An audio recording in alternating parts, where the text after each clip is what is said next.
보겠습니다. 신약성경 야고보서 2장 8절에서 9절 말씀입니다. 신약성경 야고보서 2장 8절에서 9절 말씀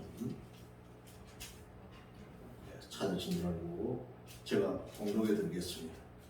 너희가 만일 성경에 기록된 대로 내 이웃 사랑하기를 내 몸과 같이 하라 하신 최고의 법을 지키면 잘하는 것이거니와 만일 너희가 사람을 차별하여 대하면 죄를 짓는 것이니 율법이 너희를 범법자로 정죄하리라.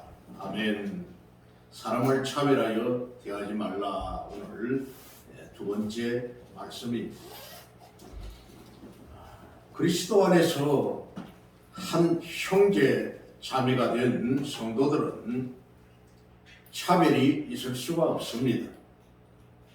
오늘날에도 예수님이 명령하시고 실천하신 인간의 이 평등성을 무시한 채 돈이나 명예와 권력 등으로 사람을 차별하는 것에 대하여서 야고보 사도는 몇 가지의 근거를 제시하면서 사람이 사람을 차별할 수 없다 이렇게 말하고 있습니다. 사람을 차별하지 말라 하는 것은 먼저 주님께서 차별하지 말라 이렇게 말씀을 하셨습니다. 2장 1절을 보면은 내 형제들아 영광의 주 곧 우리 주 예수 그리스도에 대한 믿음을 너희가 가졌으니 그러니까 예수 믿는 믿음을 너희가 가졌으니까 사람을 차별하여 대하지 말라. 역시 주님께서 차별하지 말라 이렇게 명하셨다. 주 안에서 형제된 성도는 빈부 귀천의 차별보다는 예수 그리스도를 믿는 동일한 믿음 안에서 형제 자매라는 이런 사실을 상기시켜 줍니다. 그래서 일찍이 예수님께서도 요한복음 3장 16절에 하나님이 세상을 이처럼 사랑하시사 세상을 이처럼 사랑하셨다. 그러므로 예수를 믿는 자마다 멸망치 않고 영생을 얻게 하려 하신다. 또 내 이름 외에는 아버지께로 올 자가 없다. 이렇게까지 말씀하신 겁니다. 그리고 또 구약의 시편 18편 25절에서도 역시 자비로운 자에게는 주의 자비로우심을 나타내시며 완전한 자에게는 주의 완전하심을 보이시고 그러니까 자비하는 자에게는 주께서 자비를 보이시고 하나님께 완전한 자에게는 하나님이 완전함을 보이실 것이고 깨끗한 자에게는 주의 깨끗하심을 보이시며 사악한 자에게는 악한 자에게는 주의 거스르심을 보이실 것이다. 이렇게 말씀을 한 겁니다. 그리고 사람을 차별하지 말라 하는 것은 가난한 자에게도 역시 하나님께서 은혜를 베푸셨기 때문이다 하는 겁니다. 5절 말씀을 보면은 내 사랑하는 형제들아 들을지어다. 하나님이 세상에서 가난한 자를 택하사 세상에 있는 가난한 자들을 택해서 믿음에 부요하게 하시고 부자를 택해서 믿음에 또 부요를 더 주신 게 아니라 세상에 가난한 자를 택해서 믿음을 더 부요하게 하셨고 또 자기를 사랑하는 자들에게 약속하신 나라를 상속으로 받게 하지 아니하셨느냐? 부정의 부정은 긍정이라고 했습니다. 그렇게 하셨다고. 자기를 사랑하는 자, 우리 주님을 사랑하는 자들에게 하나님 나라를 상속으로 주셨다. 저 천국을 상속으로 주셨다는 겁니다. 하나님께서 세상적으로 가난한 자들을 택하여서 믿음에 부요한 이 유업을 그의 절대적 주권에 의한 섭리로서 주어진 은혜였습니다. 가난한 자들에게도 하나님께서 은혜로 그들을 부욕해 하셨다. 고린도전서 1장 26절에서 29절 말씀에는 고린도전서 1장 26절에서 29절입니다. 형제들아 너희를 부르심을 보라. 육체를 따라 지혜로운 자가 많지 아니하며. 그렇죠. 아무리 지혜롭다고 해도 인간이 하나님의 지혜를 능가할 수가 있겠습니까?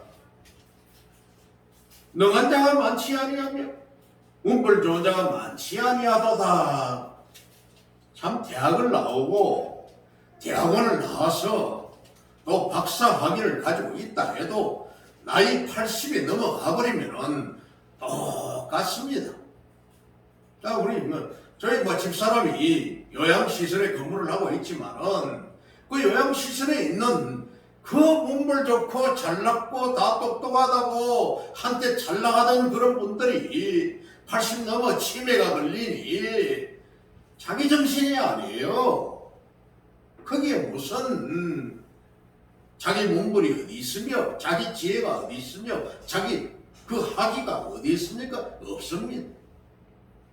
그래서 그러나 하나님께서 세상의 미련한 것들을 택하사 지혜 있는 자들을 부끄럽게 하려 하시고 세상의 약한 것들을 택하사 강한 것들을 부끄럽게 하려 하시며.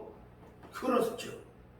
하나님이 어디 있느냐고 하나님을 향해서 손가락질하고 하나님 있으면 나타나 보라고 나오라고 하면서 큰 소리 치는 그런 자들, 그들을 부끄럽게 하시려고 하나님께서 세상의 천한 것들과 멸시받는 것들과 없는 것들을 택하사 있는 것들을 폐하려 하시나니. 그렇죠. 하나님 앞에 겸손한 자들을 하나님이 택하셨다. 이는 아무 육체도 하나님 앞에서 자랑하지 못하게 하려 하십니다. 어느 누가 하나님 앞에 내가 잘났다고 내가 내다 하는 큰 소리를 칠 수가 있겠느냐 하는 겁니다. 시편 106편 4절에서도 여호와여 주의 백성에게 베푸시는 은혜로 나를 기억하시며 은혜로 나를 기억해 주십시오. 주의 구원으로 나를 돌보아 주십시오 하고 시편 기자는 하나님 앞에 겸손한 자세로 구하는 것이었습니다. 이런 자에게 하나님께서는 은혜를 베푸신다 하는 겁니다. 그리고 오늘 이제 나눌 이 본문은 차별이라고 하는 것은 이웃 사랑의 계명을 어기는 것이기 때문이라는 겁니다. 가난한 자를 괄시하는 이 부자들을 책망한 것이 단순히 부자들을 비난받을 존재란 뜻이 아닙니다. 부자를 책망했다는 이 말이 바로 단순하게 그냥 부자라서 내가 책망받는다 그 말이 아니에요. 사람은 가난하든 부자든 모두 하나님의 형상대로 지음을 받은 존재들입니다. 아멘. 3장 9절을 보면은 이것으로 우리가 주 아버지를 찬송하고 또 이것으로 하나님의 형상대로 지음을 받은 사람을 저주하나니. 이 차별을 가지고 하나님의 형상대로 지으심을 받은 자들을 차별한다. 하나님이 동일하게 누구에게나 똑같은 사랑으로 창조하셨는데 그렇습니다. 창세기 1장 27절에도 하나님이 자기 형상, 하나님의 형상입니다. 곧 하나님의 형상대로 사람을 창조하시되 남자와 여자를 창조하시고, 그러니까 근본적으로 인간은 하나님의 형상대로 창조된 자입니다. 그래서 누구든지 차별이 있을 수가 없다는 것이죠. 똑같다는 겁니다. 그러므로 성도는 자기 자신을 존중하듯이 타인을 존중하되 차별이 없어야 하는 겁니다. 우리가 이 땅에 태어날 때에 빈주먹으로 그냥 알화성이로 그냥 태어났지 않습니까? 아무것도 가지지 않고 그렇게 태어났지 않습니까? 구약 성경에서도 성도의 이 인간관계에 대해서 레위기 19장 18절에 내 이웃 사랑하기를 내 자신과 같이 사랑하라. 내 몸같이 사랑하라. 내 이웃을 그렇게 사랑하라고 말씀을 했습니다. 이는 하나님의 형상을 따라 지음받은 인간이 서로 사랑한다라는 그런 계명이요, 주 안에서 형제 자매된 성도들이 서로 사랑을 나누라는 계명입니다. 아멘. 특히 이 계명은 예수님께서 크고 제일 되는 계명이라고 그렇게 강조하신 교훈입니다. 요한복음 13장 34절에는 새 계명을 너희에게 주노니 서로 사랑하라. 내가 너희를 사랑한 것 같이 너희도 서로 사랑하라. 너희가 서로 사랑하면 이로써 모든 사람이 너희가 내 제자인 줄 알리라. 성도 간의 사랑입니다. 이것이 바로 형제 자매 사랑입니다. 사랑으로 내 이웃을 사랑하라. 이웃 하니까 그냥 불신자들이고 뭐고 다 상관없이 죄수고 살인자고 뭐고 다 사랑해라, 그런 뜻은 아닙니다. 내 형제 자매라는 것은 믿음 안에 있는 우리의 형제 자매를 말하는 것이죠. 교회의 구성 그리스도를 믿는 우리 주 안에 있는 형제 자매를 뜻하는 겁니다. 물론 세상 사람들도 사랑해야 되겠죠. 그것은 인간의 어떤 도덕적인 그런 도리입니다만, 이 사랑은 이미 주께서 인류를 위해 베푸신 참사랑에 기초하므로 기독교 윤리의 기본 원리는 사랑이라고 할 수 있습니다. 이 사랑이 바로 아가페 사랑이다. 형제를 위하여서 내 목숨까지도 내놓을 수 있는 사랑, 이 사랑이 바로 아가페 사랑입니다. 이 사랑을 나누는 겁니다. 그냥 인간적인 남녀 간의 에로스적인 사랑, 친구와 친구 간의 또 우리 육신적인 형제 자매에 대한 사랑, 그 사랑 그거이 아니라 이 아가페 사랑은 형제와 자매를 위하여 서로 목숨까지 내어놓을 수 있는 이런 사랑을 말하는 겁니다. 이 사랑에 기초하여서 주님과 성도가 연합하여서 교제를 나눌 수가 있습니다. 아멘. 이 사랑으로 말미암아 교회가 성립이 되고 유지가 되면서 교회가 또한 성장하는 겁니다.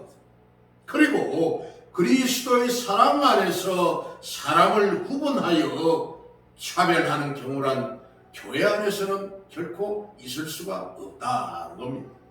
왜냐하면 그리스도의 구원의 사랑이 차별을 둔 것이 아니기 때문입니다. 예수 그리스도를 믿는 자마다 누구든지 다 멸망치 않고 구원 얻는 이 축복을 어디 가난한 자라고 적게 줬고 부자라고 많이 줬고 그렇지 않지 않습니까? 동일한 똑같은 사랑을 그대로 주께서 주신 것이죠. 그런데도 교회 안에서 차별이 있고 가난한 자를 괄시하는 사례가 있다면 그것은 그리스도의 사랑을 간직하지 못한 것이라고 할 수 있습니다. 당시 초대 교회 안에서 이 같은 차별이 있었던 것도 그리스도의 사랑을 체험적으로 깨닫지 못하는 사람들에 의해서 자행되었다. 이들이 진정 초대교회의 안에서 차별이 있었던 것은 그리스도의 사랑을 진정으로 체험하지 못한 자들이 있었기 때문에 이런 사태가 발생했다. 특히 율법주의를 숭상하던 유대인들 중에서 이런 폐단이 심했는데 그 이유는 역시 그들이 우리 주님 안에서 변화되지 않았기 때문입니다. 지금도 이스라엘에는 거의 한 80% 이상이 유대교입니다.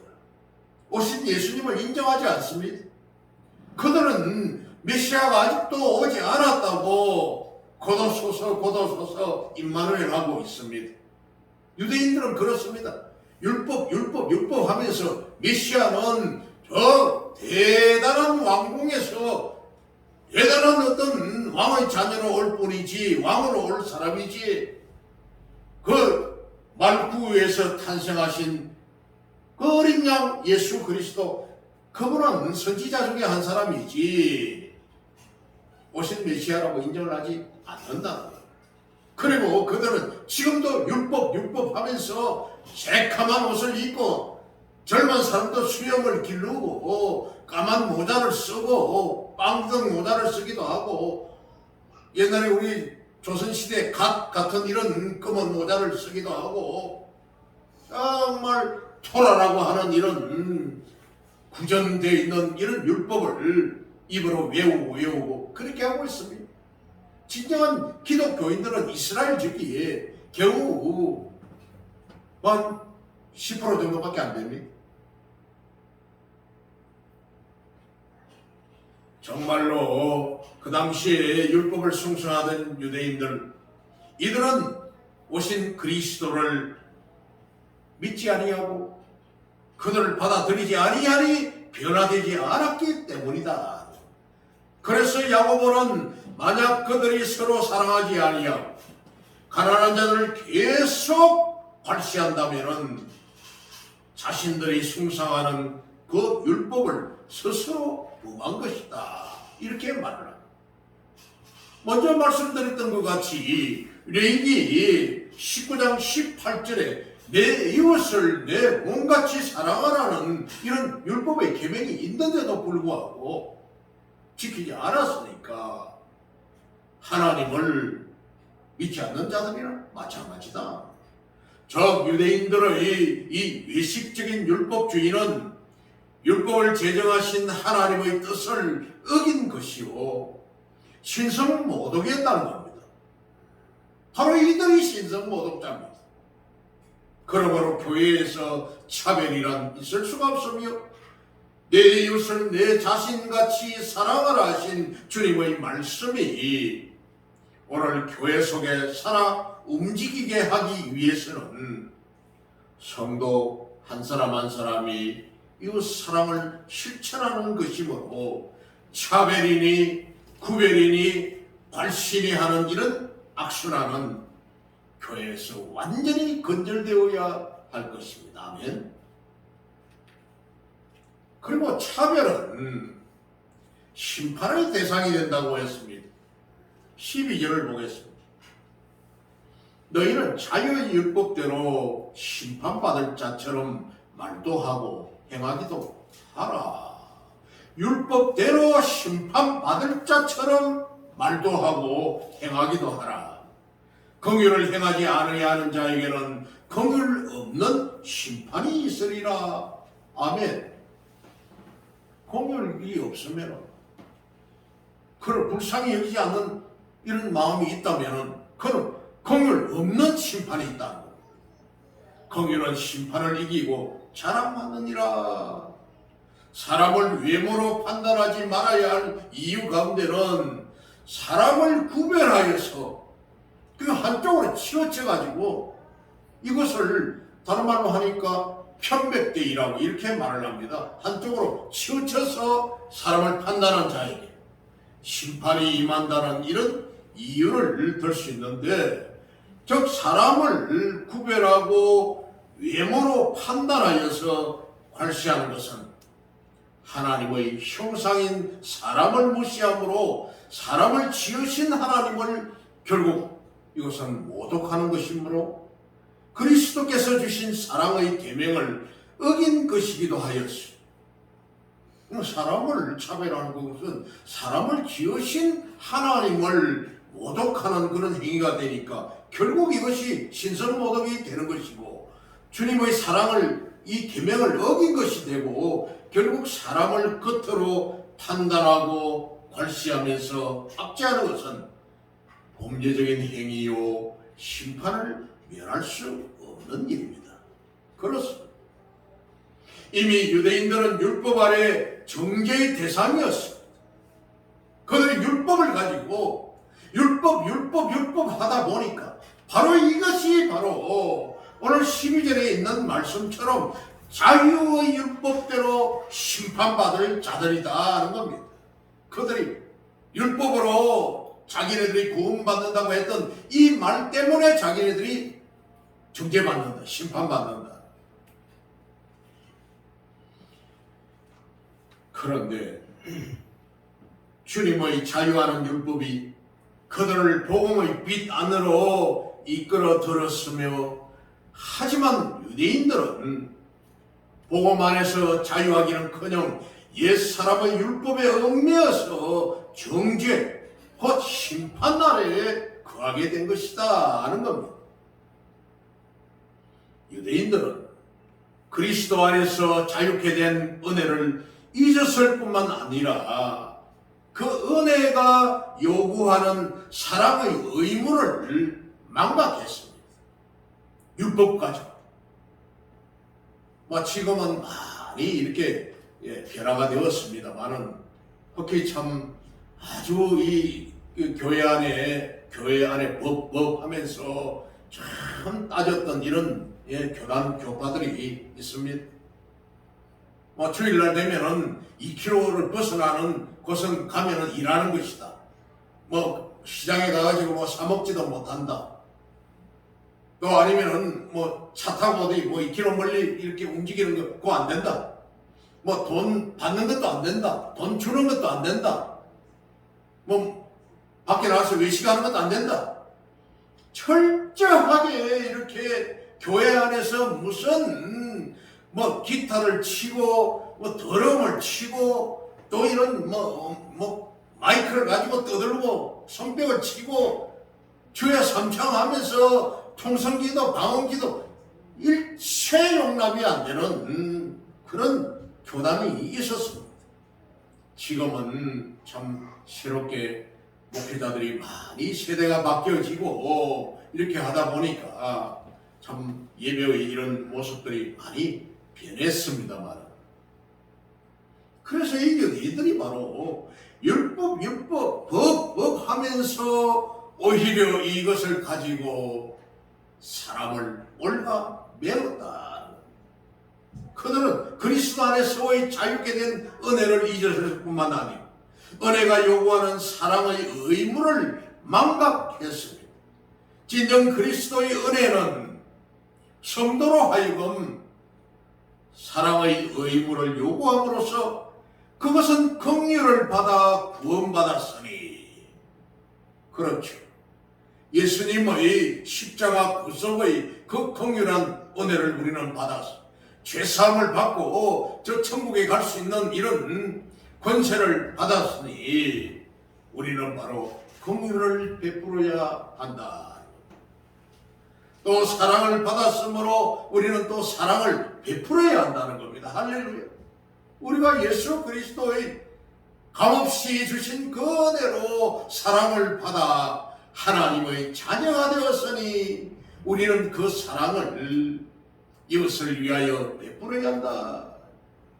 우리는 아무 공로 없는 죄인된 몸을 은혜로 심으로 구성함을 받았습니다.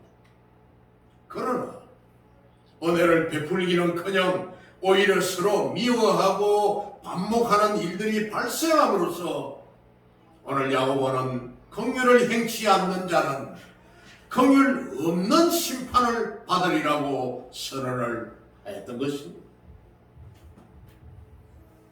여기서 이 긍휼이라는 이 말은 단순히 동정하는 이런 마음을 뜻하지 아니하고 실제적인 도움을 마련하는 사랑의 실천이, 이 긍휼이 그저 뭐 도와준다, 동정한다 이런 말이 아니라 바로 사랑의 실천이라고.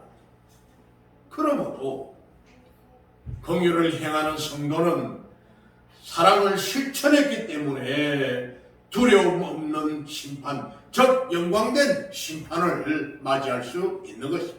바꾸어 말하면 영생의 그 축복, 영원한 저 천국의 축복을 받게 되는 이런 심판을 받았다는 겁니다.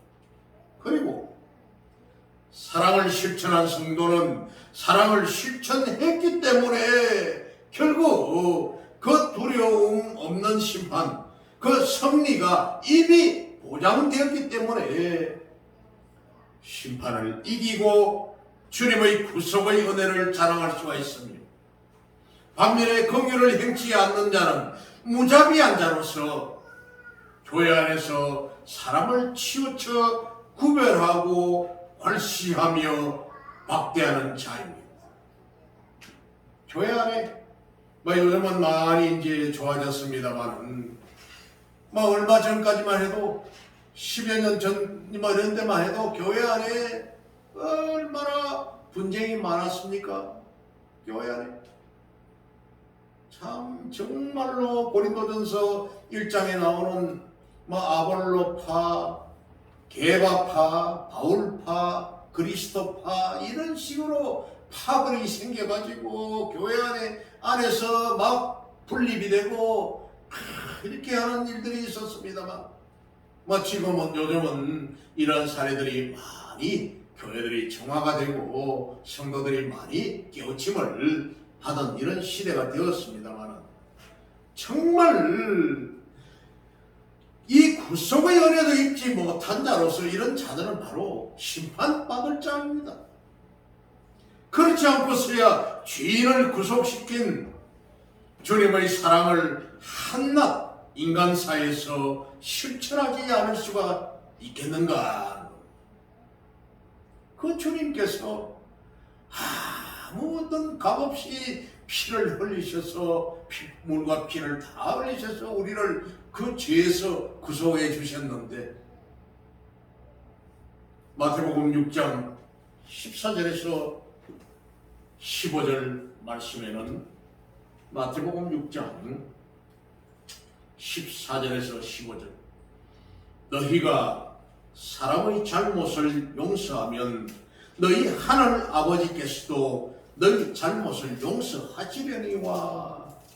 너희가 사람을 교회 안에 있는 형제와 자매의 그 잘못한 부분을 서로 용서해 주면은 아버지께서도 너희 잘못을 용서하시려니와. 너희가 사람의 잘못을 용서하지 아니하면 너희 아버지께서도 너희 잘못을 용서하지 아니하시리라 하였습니다. 그렇습니다. 악한 마음을 가지고 어떤 분한 그런 마음을 가지고 교회 안에 있는 믿음의 형제들을 서로 바라볼 때에 과연 하나님이 기뻐하시겠는가 하는 겁니다. 로마서 12장 8절에서도 혹 위로하는 자면 위로하는 일로, 우리에게 주신 달란트 및 우리에게 은사를 주신 대로 위로하는 자는 위로로, 구제하는 자는 성실함으로. 구제할 때는 성실한 자세로 하라는 겁니다. 구제하는 일에 어디 내가 구제한다, 널 도와준다, 그러니까 너는 내게 종속되었다, 이렇게 하는 것이 아니라 성실한 마음으로, 깨끗한 빈 마음으로, 다스리는 자는 부지런함으로. 그렇습니다. 국가를 경영을 한다든지 공직자라든지 이런 사람들은 부지런히 해야 된다는, 부지런해요. 긍휼을 베푸는 자는 즐거움으로 할 것이니라. 아멘. 긍휼, 자비를 베푸는 자들은 즐거운 마음으로, 기쁜 마음으로 하라는 겁니다. 사랑에는 거짓이 없나니 악을 미워하고 선에 속하라. 결국 이런 일들이 모두가 다 사랑입니다. 사랑하는 성도 여러분, 사람을 외모로 판단하지 말라. 이런 실로 중심을 보시는 하나님께서 성도를 보시는 그런 방법입니다. 사람을 외모로 구분하지 말라는 이것은 하나님께서 성도를 평가하여 보시는 기준이다, 방법이다 하는 겁니다. 사무엘상 16장 7절에 사무엘상 16장 7절을 보면은 여호와의 말씀이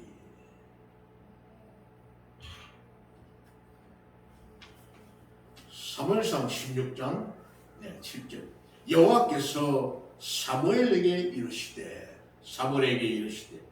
그의 용모와 키를 보지 말라. 사울 왕입니다.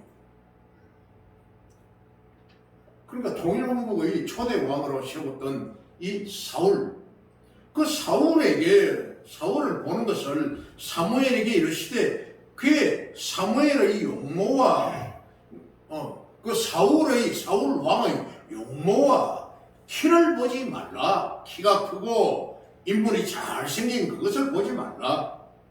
내가 이미 그를 버렸노라. 내가 본 것은 사람과 같이 아니하니 사람은 외모를 보거니와 나 여호와는 중심을 보느니라 하시더라. 블레셋 군사들이 쳐들어오니 제사장의 임무를 맡아 있는 사무엘이 있는데도 불구하고 왕이 노획했던 그런 짐승을 끌어와가지고 짐승을 잡아 제물을 올려드리고 자기가 제사장의 역할을 하는 겁니다.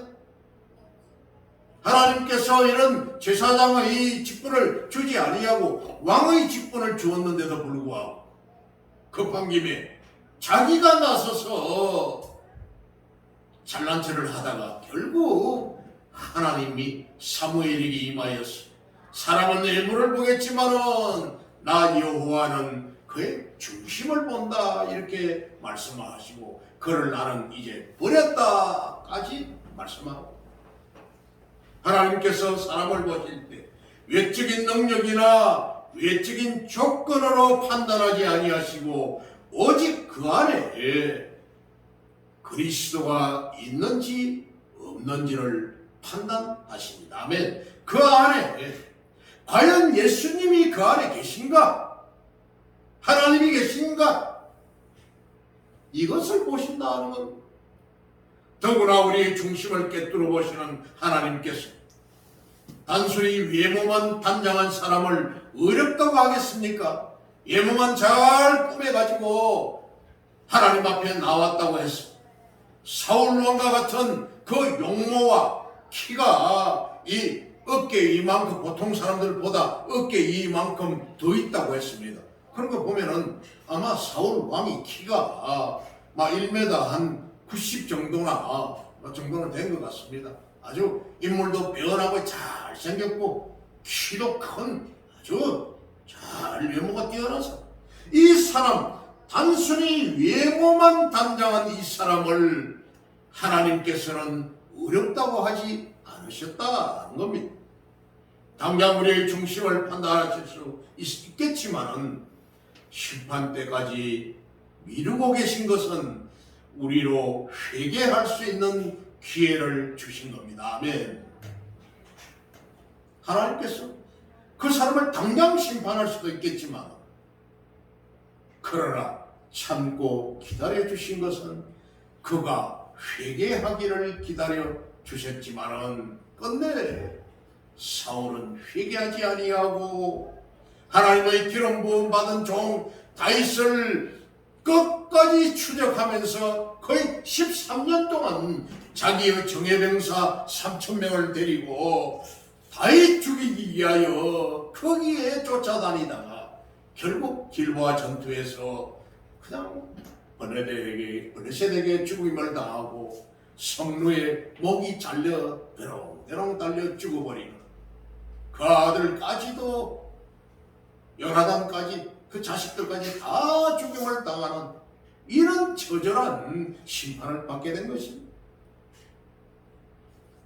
당장 우리의 중심을 판단할 수 있겠지만은 심판 때까지 미루고 계신 것은 바로 우리로 회개할 수 있는 기회를 주신 겁니다. 사울이 그때 자기 잘못을 회개했으면 하나님이 긍휼한 마음으로 그를 또 돌아오셨을 것입니다. 그러므로 성도는 이런 기회에 자신을 돌아보고 혹여 형제를 미워했거나 외모로 판단한 적이 없는지 생각해 보아야 합니다. 우리의 제한적인 이 안목으로 사람을 판단해서는 안 됩니다. 오직 그리스도 안에서 성도 간의 기쁨으로 서로 교제해야 하는 겁니다. 주께서 베푸신 이 긍휼의 풍성함, 즉 구속의 은혜죠. 이 긍휼의 풍성함이 바로 구속의 은혜입니다. 이것을 입은 성도답게 긍휼을 베풀고 사랑을 나누는 가운데 신앙 성장하는 성도가 되었습니다. 온전한 신앙을 지키고 날마다 구속의 은혜를 자랑하면서 또 이웃들에게 불신자들에게 이 주님의 구속의 은혜와 이 사랑을 전파하는 저와 여러분 되시기를 우리 주님의 이름으로 축복합니다. 아멘. 기도하겠습니다.